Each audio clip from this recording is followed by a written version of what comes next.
UP और उत्तराखंड की खबरों के लिए एबीपी गंगा को सब्सक्राइब करें और बेल आइकन दबाएं। उत्तराखंड में एक सियासी भूचाल आ गया है।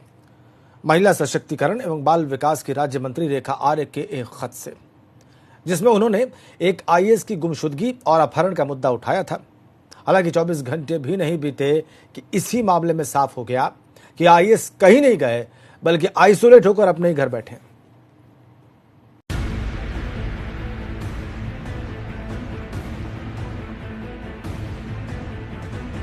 उत्तराखंड के आईएएस पी षणमुगम के गायब होने और अपहरण हो जाने की कहानी महज 24 घंटों के भीतर ही पलट गई। खबर ये आई है कि आईएएस अधिकारी छुट्टी पर हैं और इसके लिए उन्होंने बाकायदा अपने विभाग के आला अफसर को छुट्टी का खत लिखा है। इसकी तस्दीक करने खुद महिला सशक्तिकरण एवं बाल विकास विभाग की सचिव सौजन्य सामने आई। वो आइसोलेशन में है अभी। उन्होंने कोई कांटेक्ट में आए हैं करके आइसोलेशन का परमिशन उन्होंने लिया था और आइसोलेशन में है। कुछ अभी कुछ प्रथम दृष्टया में जो बात सामने निकल कर आई हो, राज्य मंत्री जी ने खुद ऐसी भाषा में पत्र लिखा है एसएसपी को कि वो भूमिगत हो गए हैं, अपहरण हो गया। नो, वो आइसोलेशन में है, परमिशन लेके गए थे।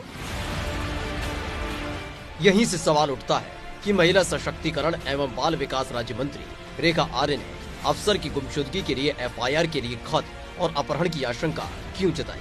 ऐसा क्या हो गया कि इसके लिए उन्होंने आईएएस के घर वालों का भी इंतजार करना मुनासिब नहीं समझा और खुद ही पहल कर डाली?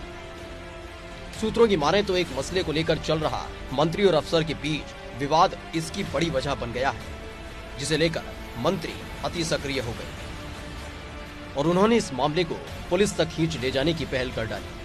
तो आपको बताते हैं मंत्री और अफसर के बीच इस विवाद की वजह।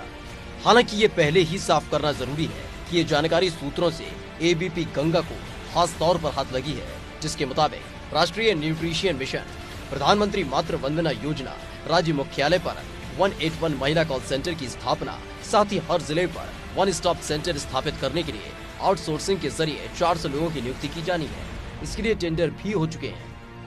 मंत्री ने टेंडर में गड़बड़ी का दावा किया है। अब ये मामला मुख्यमंत्री के पास है, जहां जांच के बाद इस पर फैसला होना है।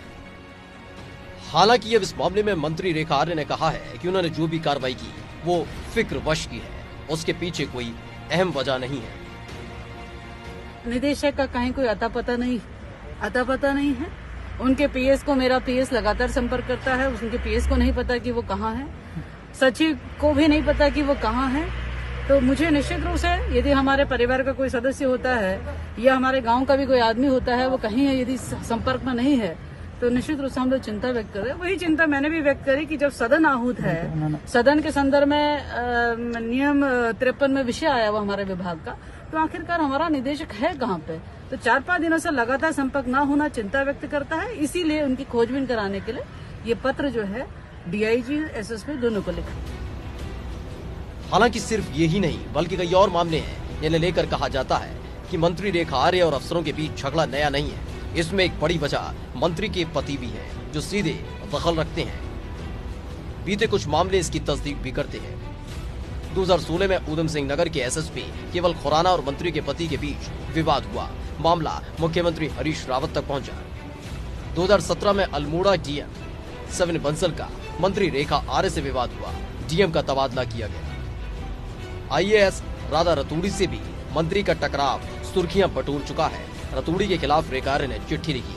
विभाग के निदेशक रहते हुए पीसीएस झरना कमठान से भी रेखा आर्य का टकराव चर्चा में रहा। कमठान का तबादला हो गया। ऊधम सिंह नगर के डीएम रहे नीरज खैरवाला से टकराव भी सुर्खियों में रहा, लेकिन खैरवाला अपनी कुर्सी बचाने में कामयाब रहे। बहरहाल कुल मिलाकर इस मामले की तह में मंत्री जी का अहम है। ये अब मुख्यमंत्री के पास पहुंची मामले की जांच में ही तय होगा। देहरादून से अजीत सिंह राठी के साथ ब्यूरो रिपोर्ट एबीपी गंगा।